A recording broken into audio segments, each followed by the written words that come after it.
Antes de nós entrar na palavra, quero que você diga assim: eu escolho Cristo todo dia. Já não vivo mais minha vida, agora eu vivo a vida de Deus. Obrigada. Fica aí, né, mano? Gente, que noite especial.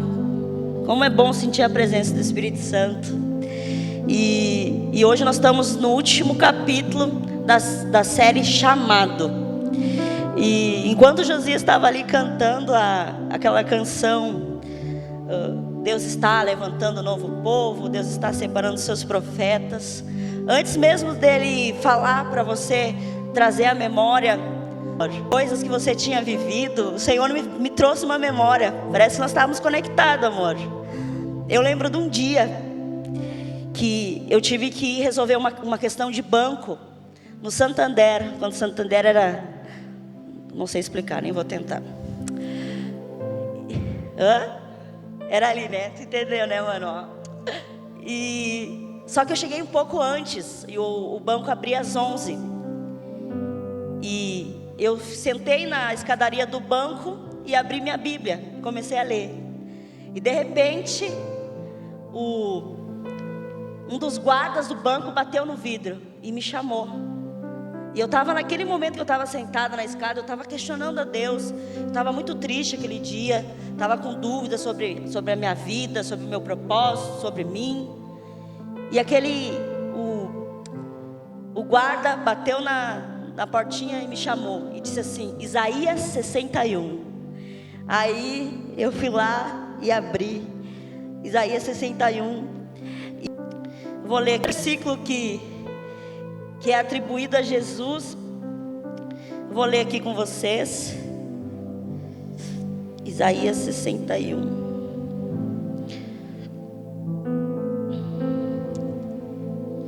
Cadê? Agora ele some. Que diz assim: o Senhor meu Deus me ungiu para me levar as boas novas aos pobres. Ele me enviou para animar os aflitos, para anunciar a libertação aos presos e libertar todos que estão na prisão.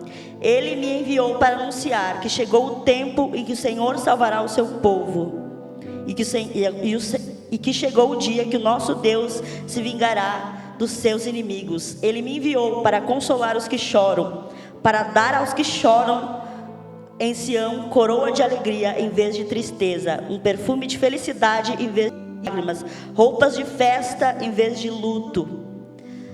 E enquanto Josias falava ali, eu lembrei desse dia que eu dizia: tá, Senhor, mas por que tanto sofrimento? Eu passava uma fase bem difícil com a minha família na época. Eu ainda era solteira, não tinha casado ainda. E Deus usou aquele guarda naquele dia para dizer por que eu nasci, por que Ele tinha me chamado. E Ele tinha me chamado sim, tinha me ungido sim, para anunciar as boas novas de salvação, trazer alegria aos que choram, trazer uma palavra de ânimo aos aflitos, libertar as pessoas que estão presas. E é isso que a gente tem feito. Então, quando nós recebemos um chamado de Deus, é algo precioso demais. A palavra de Deus fala algo muito interessante, que às vezes a gente fala, mas a gente não tem uma compreensão clara disso. A palavra diz em Mateus 22:14, diz assim: muitos são chamados, poucos escolhidos. Repita comigo, ficou meio estranho, né? Vamos de novo. Poucos escolhidos. Ficou meio estranho, né? Vamos de novo. Muitos são, poucos E por que isso? Por que isso? Às vezes a gente fala, a gente gosta de citar versículos, né? Crente gosta disso, mas às vezes a gente não para se aprofundar e entender de fato o que aquele versículo está querendo dizer. E a palavra chamado, a gente ficou faz quantos? 2 meses, 3 meses nós estamos falando sobre chamado. E chamado significa convite em alta voz para uma festa de redenção. E esse texto muitos são chamados, poucos escolhidos, ele é de um contexto onde, uma parábola onde fala de uma festa, de um grande evento, de um casamento. E o rei mandou convidar toda a galera ali do reino, os VIPs. Só que ninguém quis ir, do povo VIP. E aí ele estendeu o convite para todos a quem fossem encontrados. Todo mundo. Está liberado o negócio. E aí o povo foi. Só que dentre os convidados, quando o rei saiu para lá para ver os convidados, ele percebeu alguém que não estava vestindo adequadamente. Ele não estava usando roupas nupciais. E ele disse: amarrem esse e joguem fora, joguem no fogo. Aí você pensa: nossa, mas que maldade. Só porque o cara não estava vestido adequadamente.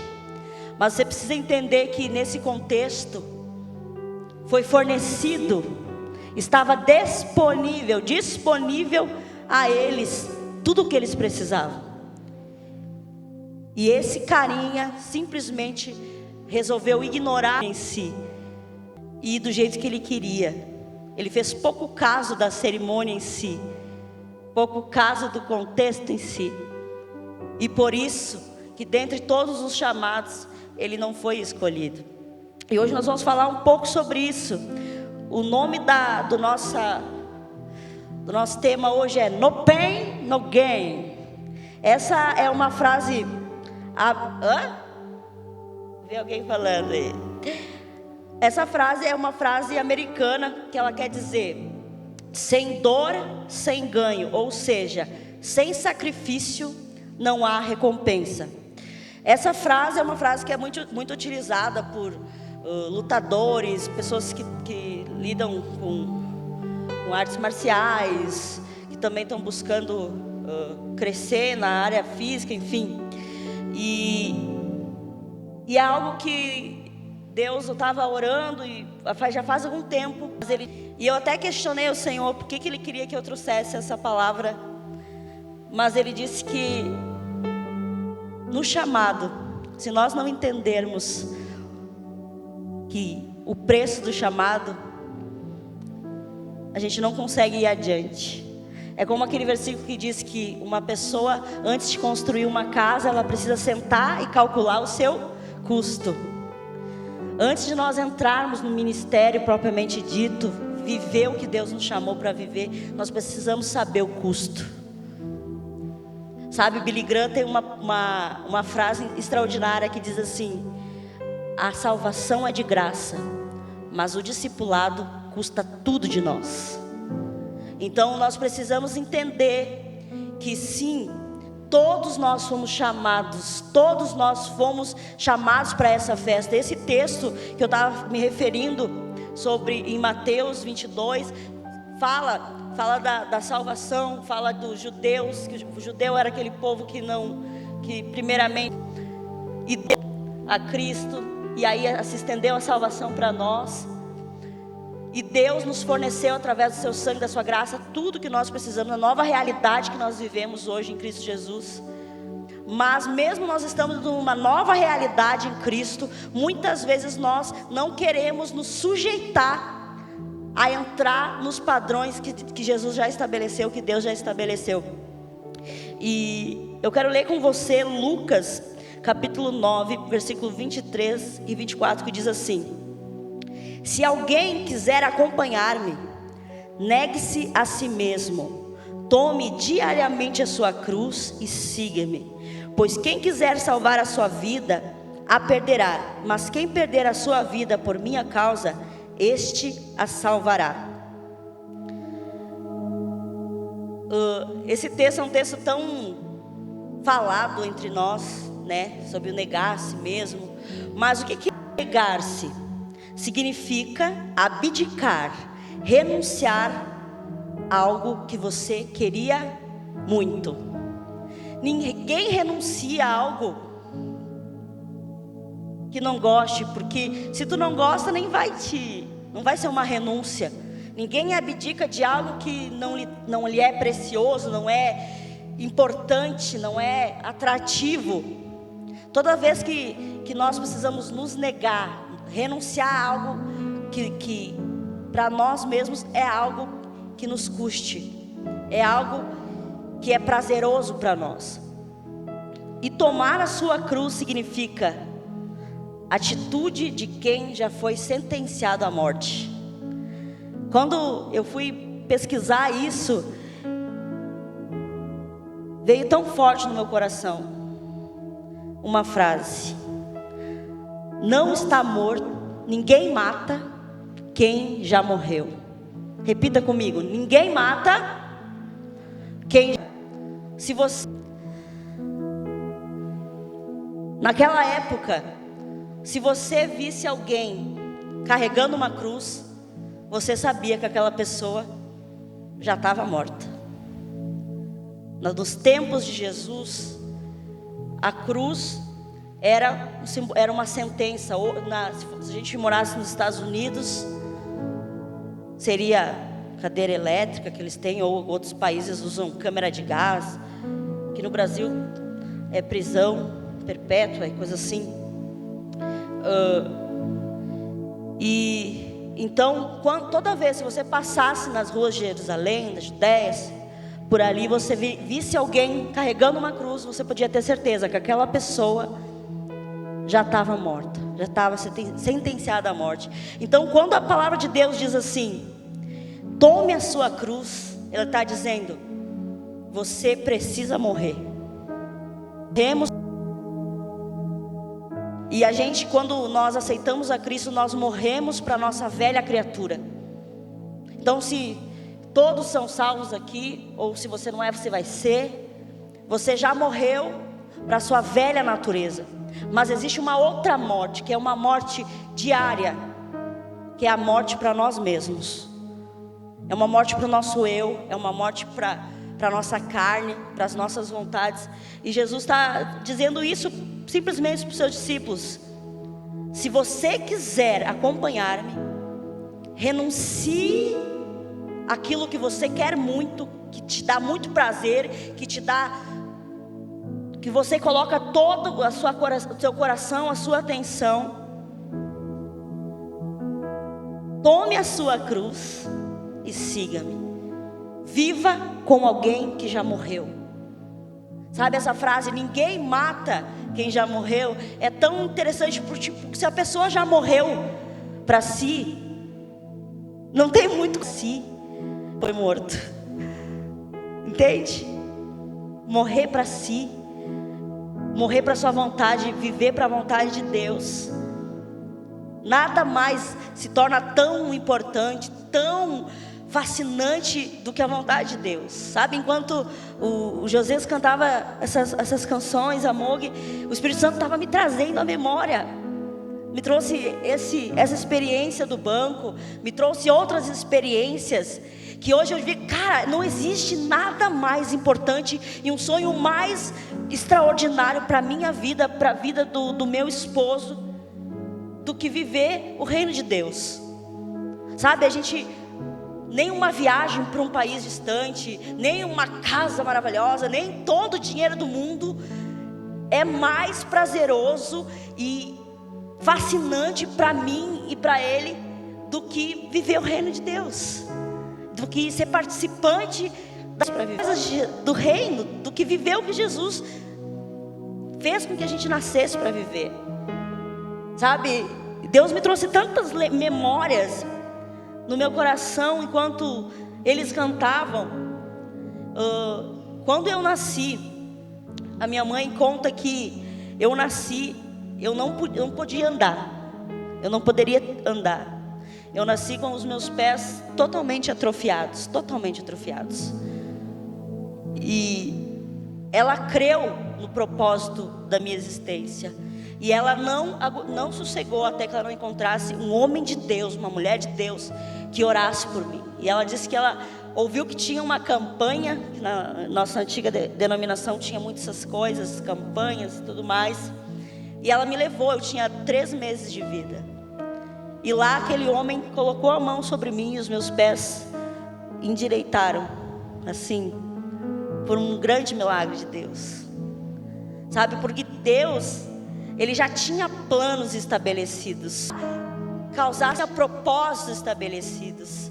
E o diabo sempre ele vai tentar causar situações para paralisar o nosso propósito. Mas a Bíblia diz assim: negue a si mesmo, tome a sua cruz. E olha só a continuação, diz assim: pois quem quiser salvar a sua vida, a perderá. Mas quem perder a sua vida por minha causa, este a salvará. Cara, quando nós estamos no reino de Deus, os padrões são invertidos. Ninguém quer perder. Quem quer perder? Ninguém gosta de perder. Mas no reino de Deus, a gente precisa perder para ganhar. Sabe? Então, falando sobre tudo isso, Deus me trouxe algo muito, muito forte, que é essa geração que quer viver realmente o chamado, essa geração que realmente quer ser esse povo que Deus está preparando para sacudir a terra, quer ser esses profetas para essa geração, precisa colocar isso em mente. E se chama autorresponsabilização. O que é isso, Giza?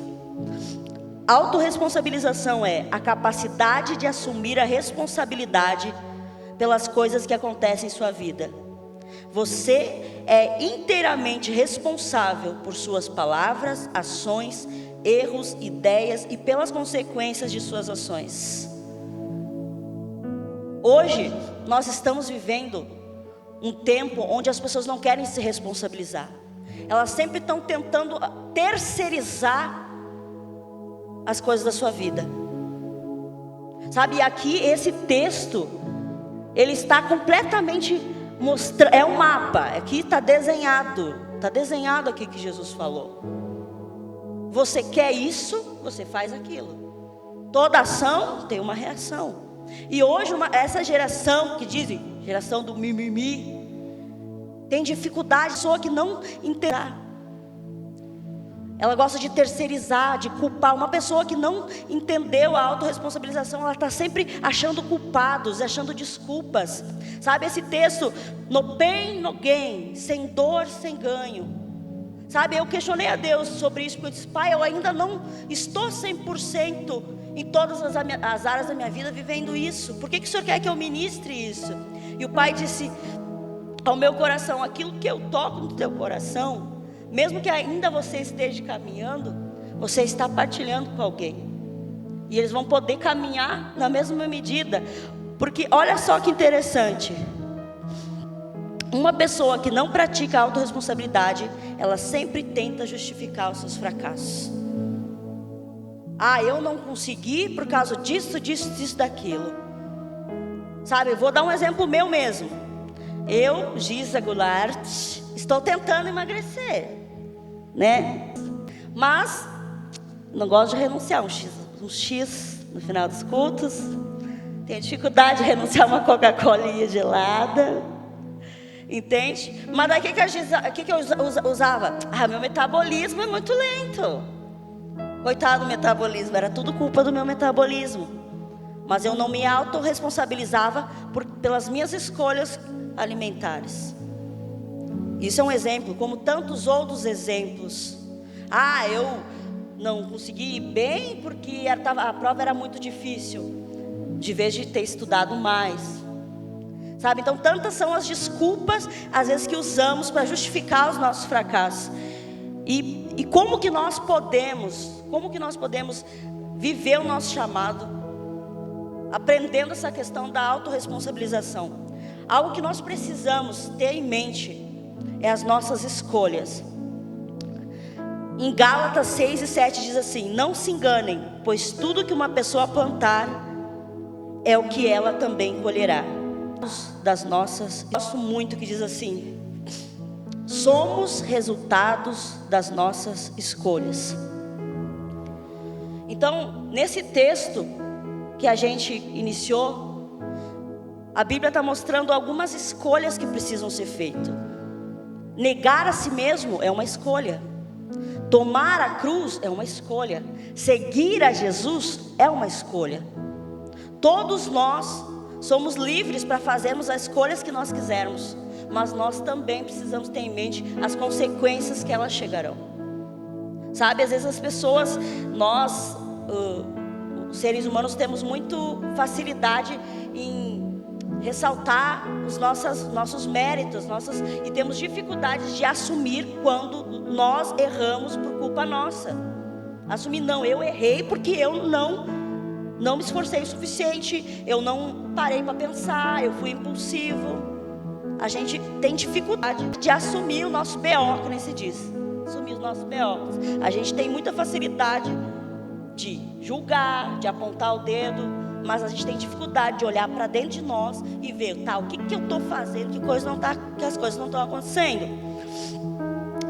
E, sabe, tem muitas pessoas que chegam às vezes para mim e dizem assim: nossa, Giza, deu uma bênção, meu Deus, como eu queria ser que nem você, e não sei o quê.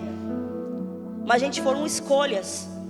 Eu e o Josias, nós não estamos pastoreando vocês aqui porque nós somos um casal bonito, um casal simpático. Não, houve escolhas que nos trouxeram onde nós estamos. Quando eu tinha 16 anos de idade,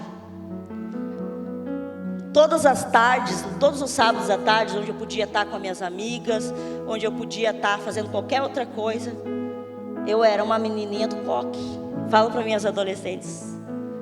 Eu tinha 16 anos de idade e eu passava todos os meus sábados à tarde no círculo de oração com as irmãzinhas do coque.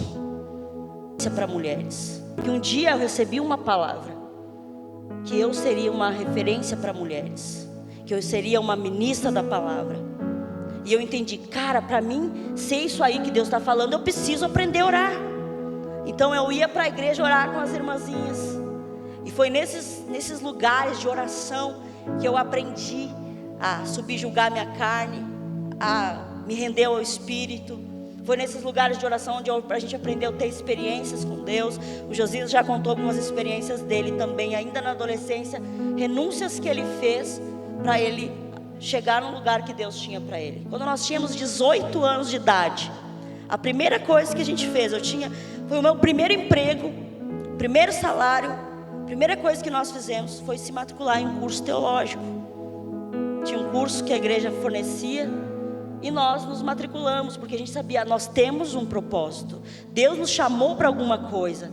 Então, ainda com 18 anos, a gente se matriculou para aprender mais da palavra de Deus. Tinha retiro, tinha conferências, coisas que a gente sabia que iam transformar a nossa vida, que iam nos dar bagagem, que iam nos dar um norte. Nós íamos, nós não perdíamos. Às vezes a gente não tinha dinheiro para ir fazer uma viagem, mas a gente priorizou muitas vezes o nosso crescimento espiritual, o nosso amadurecimento na palavra, sabe? Então todos nós precisamos fazer escolhas. Todos nós precisamos fazer escolhas que vão nos levar ao nosso propósito. E eu quero te perguntar hoje, quais são as escolhas que você tem feito para que você seja pleno na sua vida espiritual? Quero que você, essa noite, uma noite de reflexão. Nós vamos entrar numa nova fase, nós vamos entrar numa nova série, mas você precisa refletir isso. Se você quer chegar bem até o final da sua carreira, quais escolhas, sabe? Quais escolhas você tem feito para alcançar os seus objetivos que tanto almeja, na forma emocional, física, financeira e espiritual? Sabe? Nós hoje temos tanto acesso, principalmente online. Sabe? Nós somos uma geração que não tinha tanto acesso assim, aquela internet escada. Hoje todos nós temos muito mais acesso a tudo, ao aprendizado, mas muitas vezes a gente não quer se dar o trabalho de estar num ambiente que às vezes é incômodo, de sentar para aprender, de baixar a guarda e admitir que nós não sabemos tudo. Deixa eu ver isso aí. Condicionamento. para que a gente entenda essa questão da autorresponsabilização, nós precisamos saber que o reino de Deus também existe condicionais. Aqui no texto que segue dizendo assim: aquele que quiser ganhar a sua vida a perderá, e aquele que perder ganhará a sua vida. É um condicional. Você quer ganhar a sua vida? Você vai ter que perder. Você quer ser meu discípulo? Você vai precisar se negar. Entende? Existem condicionais. Existem regras, padrões, princípios que foram estabelecidos há 2000 anos atrás. Mas nós queremos fazer do nosso jeito. A gente quer fazer do jeito que a gente acha, do jeito que a gente se sente bem. Mas existem condicionais. Sabe, tem uma frase que meu sogro usava muito. Ele dizia assim, ó: pouco oração, pouco poder. Nenhuma oração, nenhum poder. Muita oração, muito poder. E hoje eu vejo as pessoas: eu quero curar os enfermos, eu quero pregar, eu quero fluir no louvor, eu quero fluir nisso, fluir naquilo. Mas existem condicionais. Tudo, até na vida. Para você ser um ministro da palavra, para tudo, até na vida natural mesmo. Se você quer se destacar na empresa que você trabalha, se você quer se destacar em algum ramo, você quer se destacar de forma financeira, física, para tudo na vida existe condicional. Sabe, se você quer ser bem sucedido na área financeira, você vai ter que aprender a economizar, você vai ter que aprender a trabalhar com o dinheiro. Se você quer ser bem sucedido na sua vida física, você vai ter que aprender a se alimentar, aprender a cuidar da sua saúde. Tudo existe um condicional. E na vida espiritual não é diferente. Existem condicionais. Nós precisamos nos render a isso. Sim, Senhor, eu quero chegar nesse lugar. Mas qual é o processo? Semana passada foi falado sobre processos. Sabe? Então, existem condicionais. Nós precisamos, como eu falei antes, calcular o custo. Calcular o custo desse chamado. A frase ali do Billy Graham que ele diz, né? Que a salvação é de graça, mas o discipulado custa tudo. Então, se nós queremos viver o nosso propósito, se nós queremos viver tudo isso que o Senhor tem para nós, nós precisamos entender, sentar com Ele, sentar com Jesus. E como naquela música que às vezes a gente diz: eu escolho Deus, eu escolho Cristo todo dia. Será que é todo dia mesmo? Sabe? Todo dia. E a Bíblia diz assim: precisa negar e tomar a sua cruz diariamente. Tem algumas versões que falam diariamente. Então é uma escolha diária. Negar nós mesmos e seguir a Cristo. A escolha que nos leva ao nosso propósito. Condicionamento é se expor a uma condição. Sabe as condições que Deus está lhe pedindo para que você viva a sua vida de forma plena? Sabe, o relacionamento com Deus é uma parceria. Ele faz a parte dele e nós fazemos a nossa. É uma via de mão dupla. Não é só Deus, é Deus e você. Deus e você, é uma parceria. Então nós precisamos, sabe, trazer a nossa memória, entender: cara, nós estamos fazendo a nossa parte. Sabe, existe tantas pessoas frustradas, tantas pessoas desanimadas, e elas não conseguem entender muitas vezes: por que está acontecendo isso? Por que não vai? Mas muitas vezes ela não parou para entender: Deus, o que tu quer de mim? Deus, o que tu quer de mim? E não tem como você saber o que Deus quer de você se você não tem relacionamento com Ele. Não tem como saber qual, porque às vezes o que Deus quer de mim não é o mesmo que quer de você. Para cada pessoa há uma história. Cada coisa, cada propósito exige algo diferenciado, às vezes que não é a mesma coisa. A gente vai falar futuramente sobre os 5 dons ministeriais. São estilos diferentes, são visões diferentes que Deus traz. Às vezes Deus leva uns para que se aprofundem em uma área a mais, outros em outras áreas. Por isso que nós precisamos ter essa vida de relacionamento com Cristo, escolher realmente Deus, para nós entendermos o que Ele quer de mim, Qual que é o preço para mim? E a terceira coisa que nós precisamos observar, para que nós venhamos assumir de fato essa autorresponsabilidade para viver o propósito, é ter um coração ensinável. Ter um coração ensinável é ter disposição para aprender, sem preconceitos ou orgulho. É saber reconhecer os seus limites. Sabe, hoje, a maior dificuldade que a gente observa nas pessoas é ter um coração ensinável. Um coração que se submete, um coração que não é orgulhoso, um coração que se submete, um coração que reconhece. Sabe, para nós termos um coração ensinável, a primeira coisa que nós precisamos é reconhecer. Reconhecer que você precisa de ajuda. Sabe, eu digo por mim mesmo, por um bom tempo na minha vida, eu acabei tendo um certo orgulho, e não foi premeditado. Eu vim de um conceito, de uma igreja, de um estilo de mentalidade, que era cada um por si, Deus por todos. E tu não podia mostrar tuas fraquezas, porque se tu mostrasse tuas fraquezas, tu era rejeitado, tu era colocado de lado. Não era admissível para uma pessoa que quisesse exercer um chamado ser fraco ou ter alguma debilidade.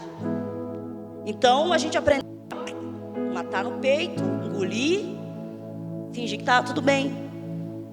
E por tanto tempo vivendo nesse conceito, a mentalidade que estava incutida na minha mente era que se eu chegasse para alguém e contasse, eu não sou boa nisso, era vergonhoso. Seria vergonhoso admitir que eu não sou perfeita. Porque para as pessoas, uma pessoa que ministra, uma pessoa que lidera, ela precisaria ser perfeita. Então a gente não se sentia à vontade para abrir a nossa vida com algumas pessoas, porque a gente se sentia ridicularizado. Era uma mentalidade do capeta, real. Mas Deus começou a trabalhar isso em mim, porque ter um coração ensinável é não ter orgulho, e é reconhecer os seus limites. Todos nós temos limites, e ninguém aqui sabe tudo. O resto da sua vida, se você quer. Então assim, pega esse bônus aqui para o resto da sua vida. Se você quer ser bem sucedido no seu ministério, bem sucedido no teu chamado, no que Deus preparou para você, reconheça os teus limites. Aprenda a pedir ajuda. Sabe, na minha vida, Deus foi muito bom. E assim, quando Deus sabe que você tem dificuldade de pedir ajuda, às vezes Deus te apresenta pessoas. Às vezes Deus te apresenta as pessoas e você nem percebe. Sabe, tem algo que nós vamos falar mais adiante, que é sobre honra. Nós queremos incutir na mentalidade dos jovens aqui do Wave uma cultura de honra, porque nós só recebemos de quem nós honramos.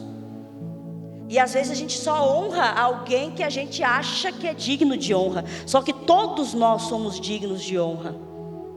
E às vezes tem uma pessoa que está do seu lado, que tem muito para te oferecer, mas você não recebe dessa pessoa porque você acha que ela não é tão boa assim que posso te dizer alguma coisa. Às vezes você tem um amigo, uma amiga que pode te ajudar muito, mas você não abre a boca para falar o que você está passando. Então não tem como uma pessoa te ajudar. Nós precisamos aprender a honrar uns aos outros, a entender que cada um de nós tem uma porção que Deus derramou sobre nós, para que nós pudéssemos passar uns para os outros.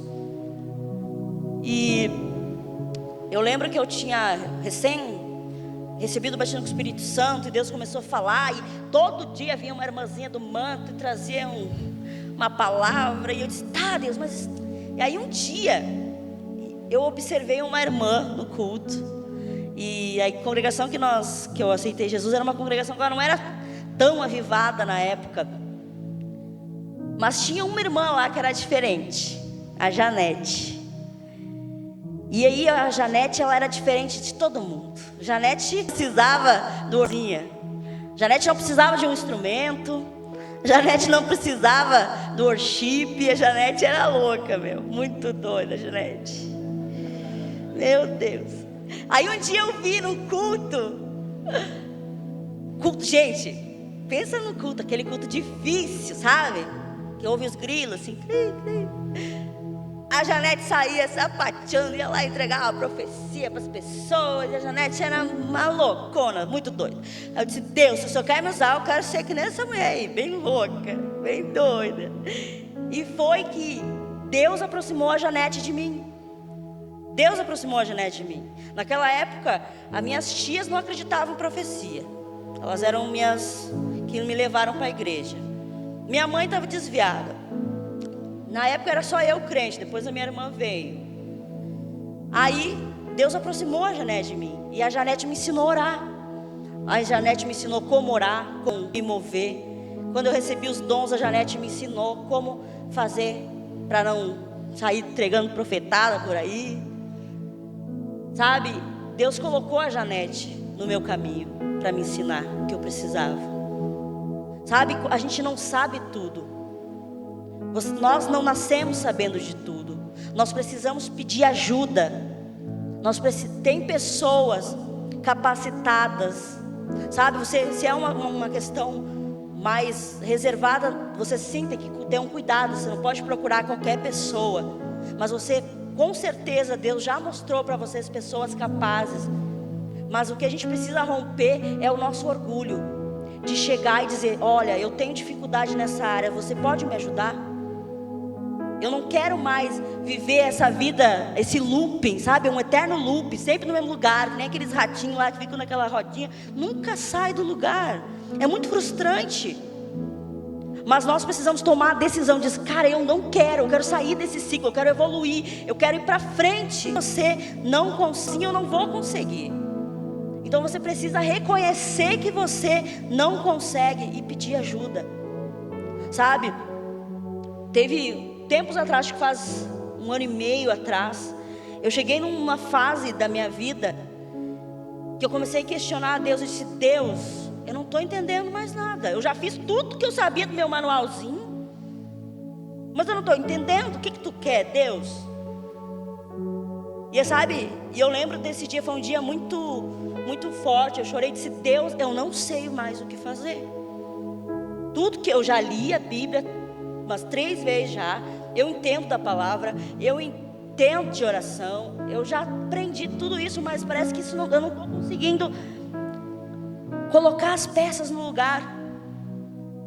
E quando eu admiti, principalmente para Deus, você precisa admitir para você e admitir também para o Senhor, porque às vezes até com Deus a gente é orgulhoso. Até com Deus a gente não baixa a guarda nem para Deus, vai orar orando assim, de uma forma arrogante. Não, quando tu está diante de Deus, você tem que ser filho de Deus. Você tem que baixar a sua guarda, você tem que ser papaizinho. Sabe, baixar a guarda mesmo e dizer, admitir: Deus, tá tudo errado aqui, tá vendo, Senhor? Sabe, baixar a guarda diante de Deus.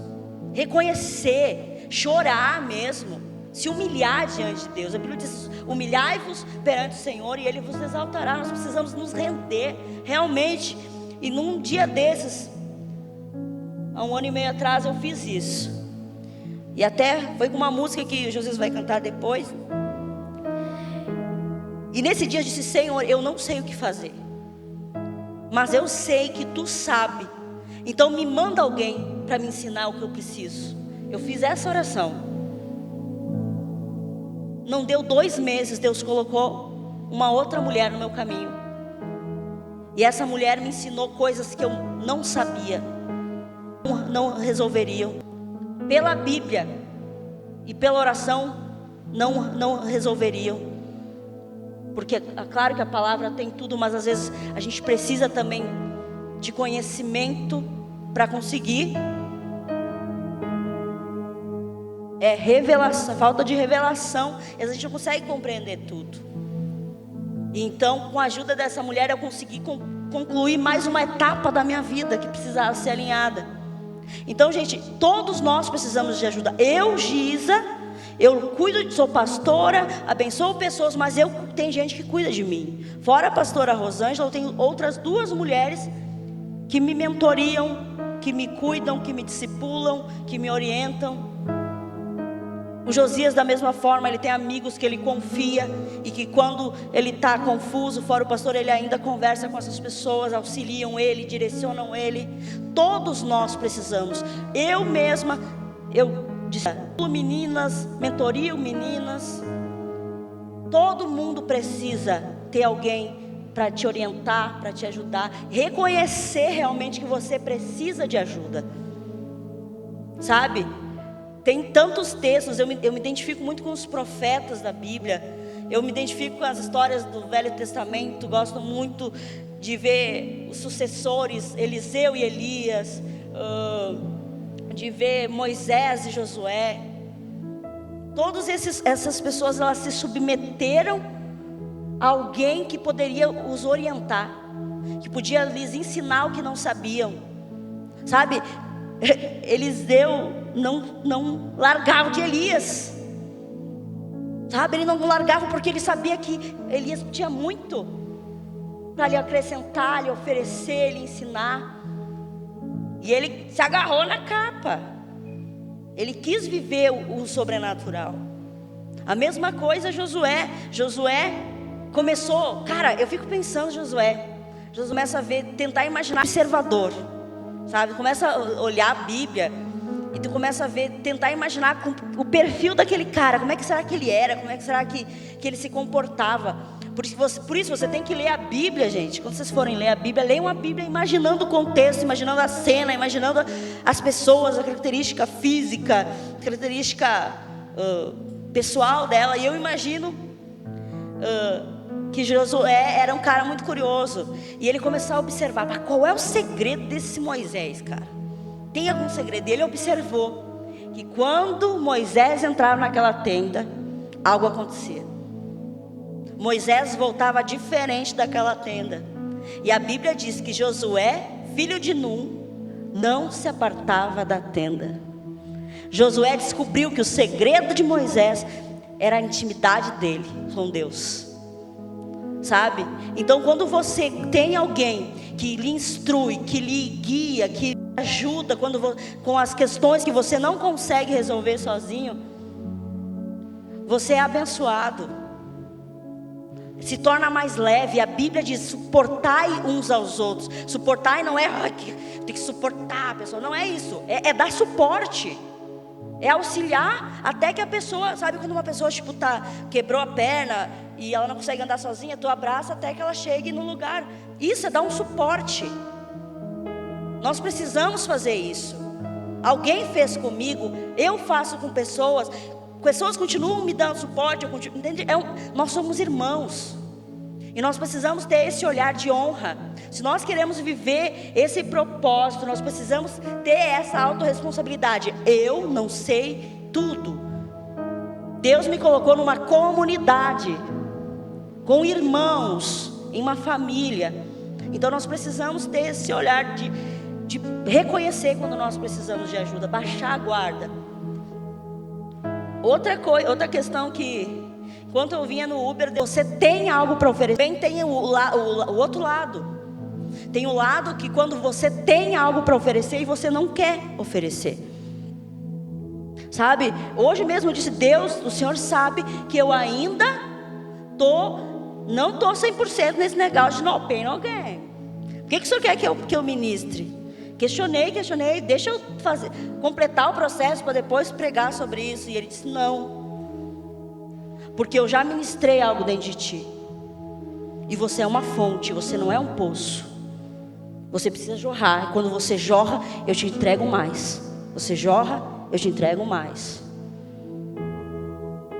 Sabe, às vezes nós temos muito a agregar na vida de alguém, muito a agregar, e às vezes a gente se recusa. Eu não vou perder meu tempo, eu tenho muita coisa para fazer. Sabe, às vezes você tem a resposta que uma pessoa está precisando demais.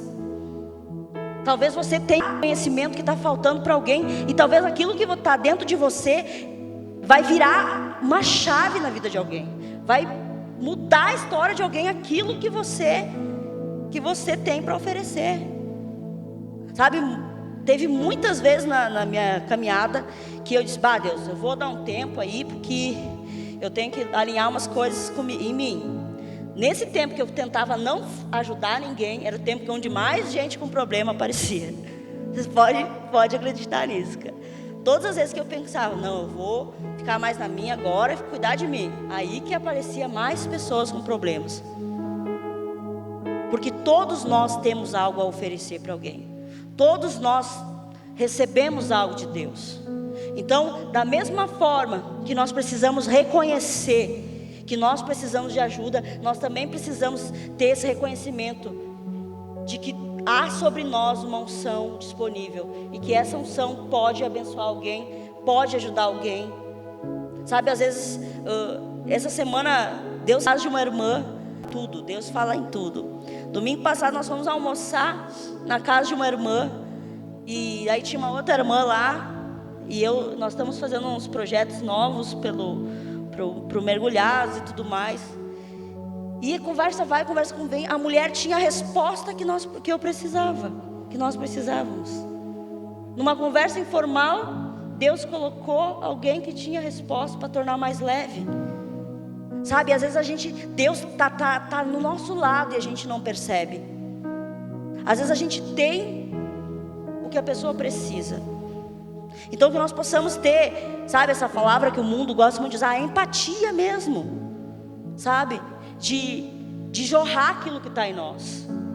Sabe, teve um dia que eu estava aqui no culto, e eu estava mais, no tempo que eu tinha botado na cabeça, vou ficar mais na minha, porque eu preciso cuidar de mim. Falei bem assim no culto. Chegou uma mulher de Deus, essas mulheres do coque. Giza, deixa eu te dizer, transborde. Deu, tá bom. Cara, transborde. Eu disse: Deus, tu me mandar o quê? Tem momentos da vida que a gente se encontra em momentos assim, que a gente está mais introspectivo, e que às vezes a pressão está forte. Todos nós, a gente é humano, mas sempre tem algo para transbordar. E quando nós transbordamos, uma força do sobrenatural vem sobre nós e nos fortalece, e aí a gente jorra e recebe mais, porque a Bíblia diz que o rio fluiria e seria uma fonte inesgotável. Então nós precisamos ter essa consciência de ter um coração ensinável, que reconhece que precisa de ajuda. E o segundo ponto, o coração ensinável, ele precisa arrepender-se. Sem arrependimento não há mudança. Os músicos podem subir.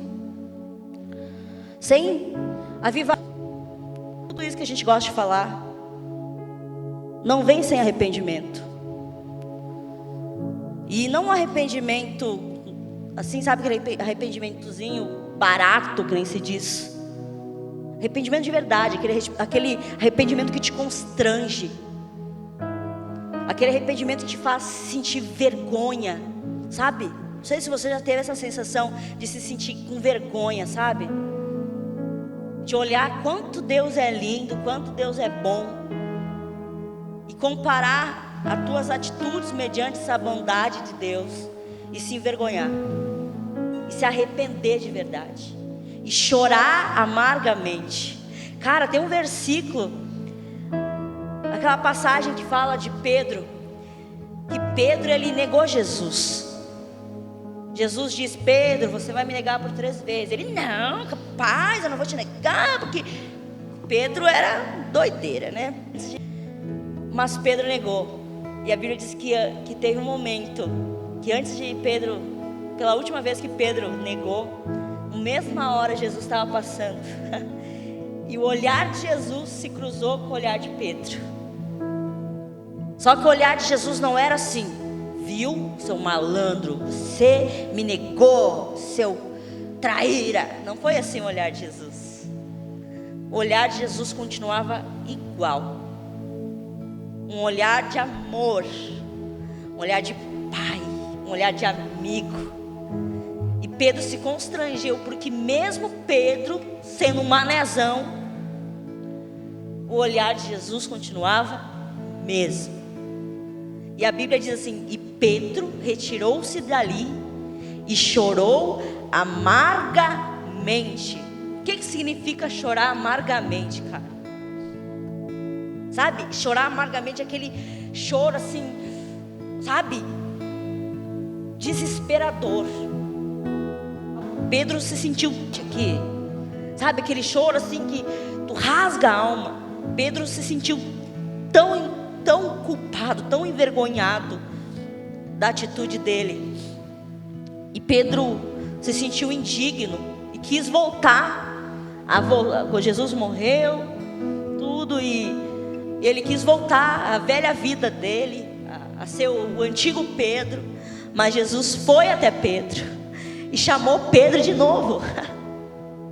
E Jesus disse assim, a Bíblia diz, é tão linda essa passagem, tão linda, diz que Jesus chegou na praia, eles estavam lá pescando, e como Pedro era um líder, então tudo gurizado, os discípulos estavam tudo lá com Pedro no barco.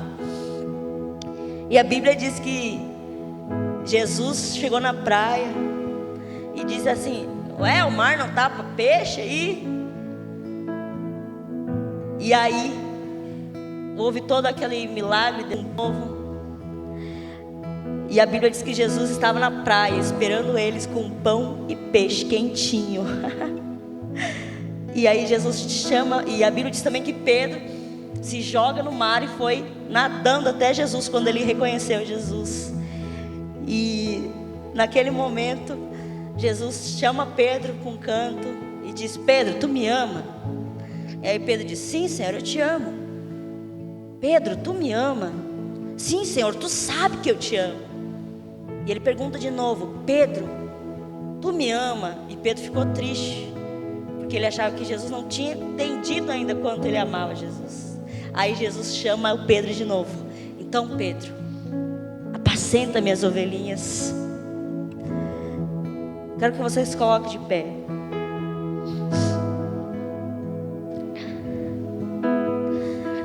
E não importa como tem sido a tua trajetória até aqui, se você recebeu um chamado de Deus, você não conseguiu colocar em prática no pain, no gain na sua vida, e talvez você esteja se sentindo que nem Pedro, culpado, envergonhado, e talvez você tenha até colocado de lado esse tal de propósito, de chamado, ministério, porque você não conseguiu ser fiel aos requisitos, aos padrões estabelecidos por Jesus. Mas nessa noite Ele está te pedindo: você me ama? Você me ama? Quero que você feche seus olhos e tente escutar essa voz. Você me ama? Rebará sondrou candarabaraga chequetere bagarabaga. Recandoramanda emissori candarabarabache. Você me ama? Você me ama? Ele quer saber se esse amor que você sente por Ele, o que você diz sentir para Ele, vai fazer você ter uma ação que vai gerar uma reação.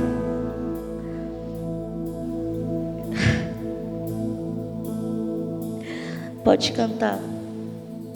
Recandore. Aos teus pés estou pra render tudo que sou. Dá a resposta para Jesus agora. Dá a resposta para Ele. Você me ama? Receba aqui, Senhor, o perfume, minhas lágrimas que vão cair. Basta um olhar perdoado. Fui perdoado logo que te vi. E todos os meus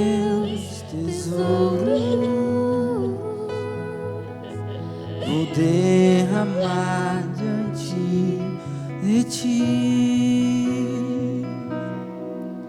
Eu quebro meu vaso, eu quebro meu vaso aos teus pés, aos pés do meu amado. Eu quebro meu vaso, eu quebro meu vaso aos teus pés, aos pés do meu amado.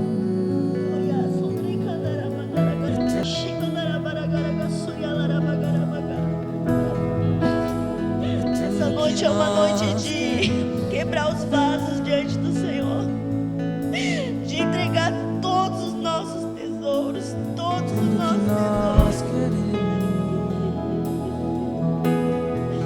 Se o Senhor tocou o seu coração, se você quer fazer um propósito com Ele, se você quer renovar sua aliança com o Senhor, eu te convido a vir à frente.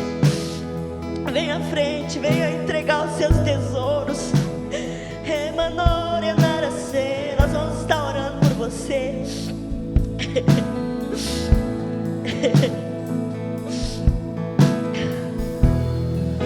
Aos teus pés estou pra render tudo que sou a ti.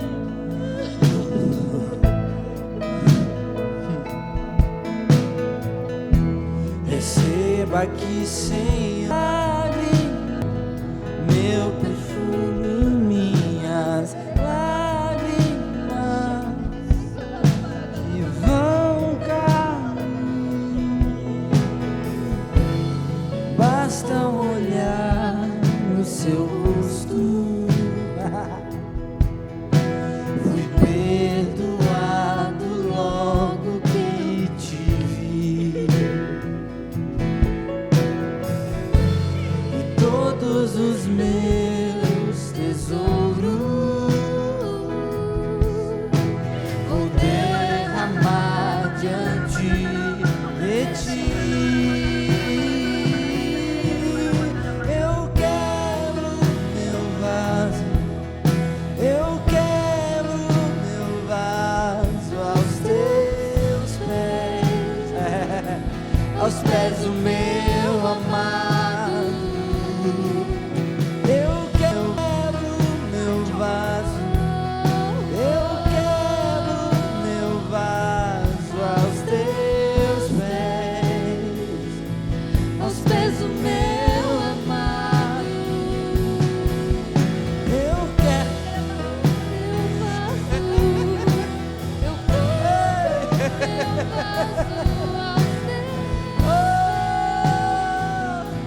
aos pés do meu amado. Eu quebro meu vaso aos teus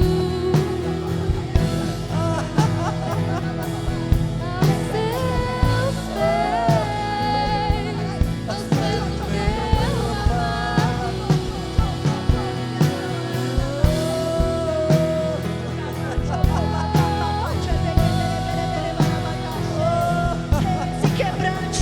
Se quebrante diante do teu Deus. Se quebrante. Deposite os teus tesouros, deposite aquilo que te custa. Mandou o seu Deus aquilo que é precioso para ti. Mandou que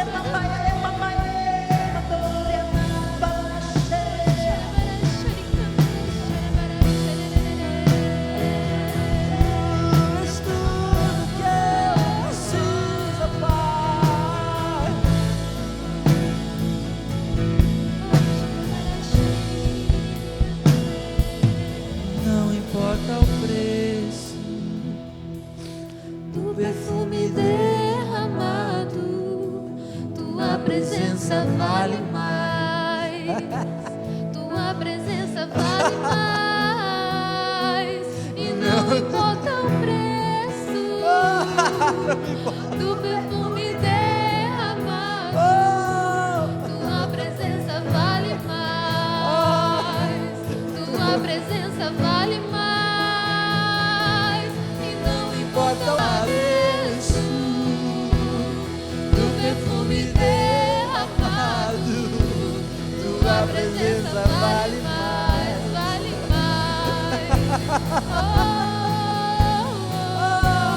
E não importa o preço do perfume derramado, tua presença vale mais.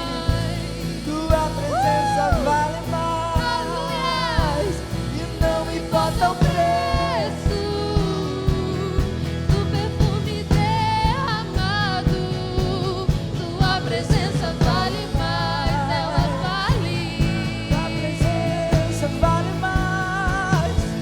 E não importa o preço do perfume derramado, tua presença vale mais. Ela vale mais. Tua presença vale mais. E não importa.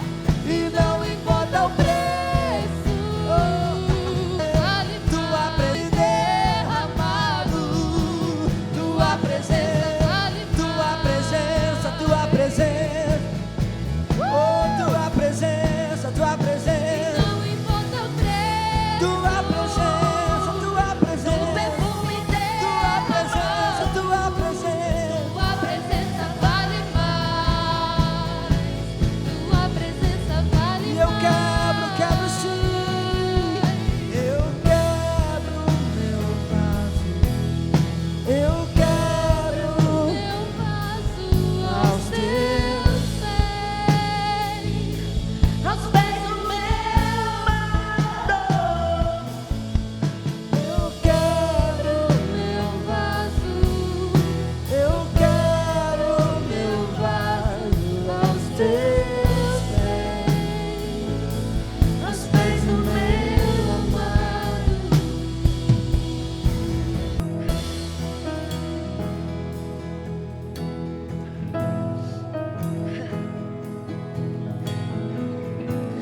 Quero que você pense agora, sabe? Tem uma parte dessa música que diz assim: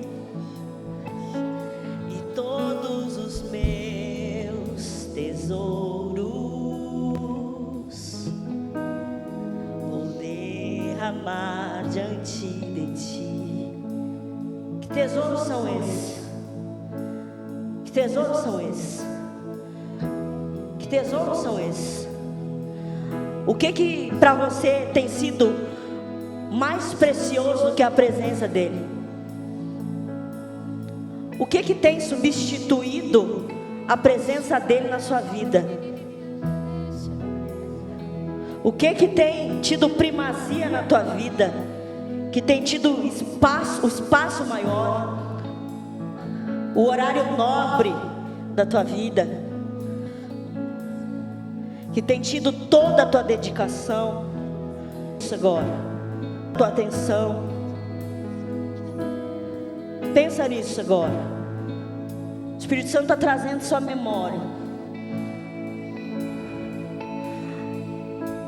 O que é o teu tesouro? A Bíblia diz que aonde estiver o nosso coração, ali está o nosso tesouro.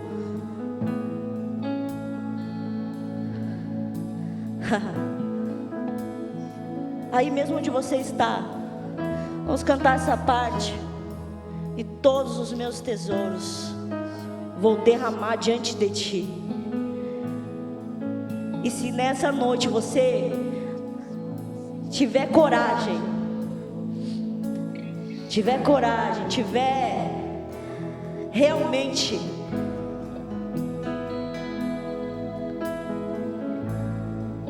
realmente a disposição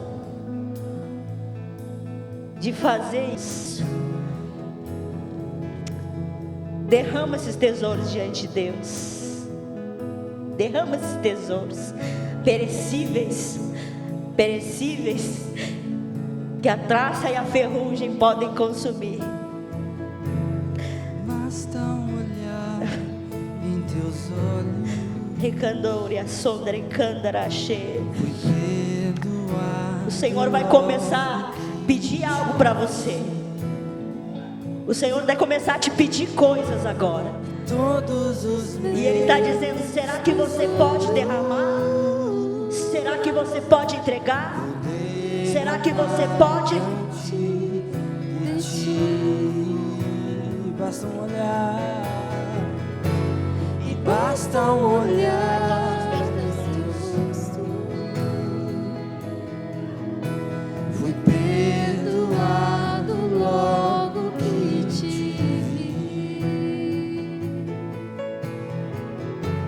E todos os poderes, tesouro,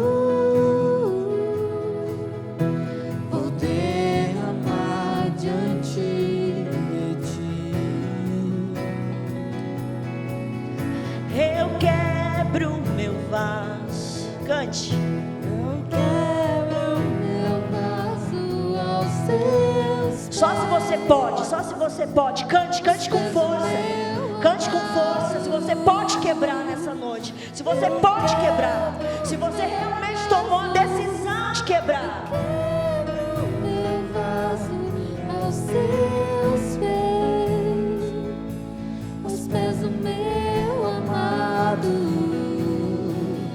Eu quebro meu vaso, eu quebro meu vaso aos teus pés, aos pés do meu amado. Eu quebro meu vaso, eu quebro meu vaso aos teus pés, aos pés do meu amado. Não importa o preço, não importa o preço, não importa o preço. Do perfume derramado, tua presença vale mais, tua presença vale mais, e não importa o preço. Do perfume derramado, tua presença vale mais, A presença sim, tua presença vale mais. e não importa. E não importa o preço do perfume derramado, tua presença vale mais, tua presença vale mais. E não importa o preço, presença vale o perfume derramado, tua presença vale mais, ela vale. E não importa o preço do perfume derramado, tua presença vale mais, tua presença vale Eu quebro meu vaso, eu quebro meu vaso, eu quebro meu vaso aos teus pés, aos pés do meu amado. Eu quebro meu vaso, eu quebro meu vaso aos teus pés, aos pés do meu amado.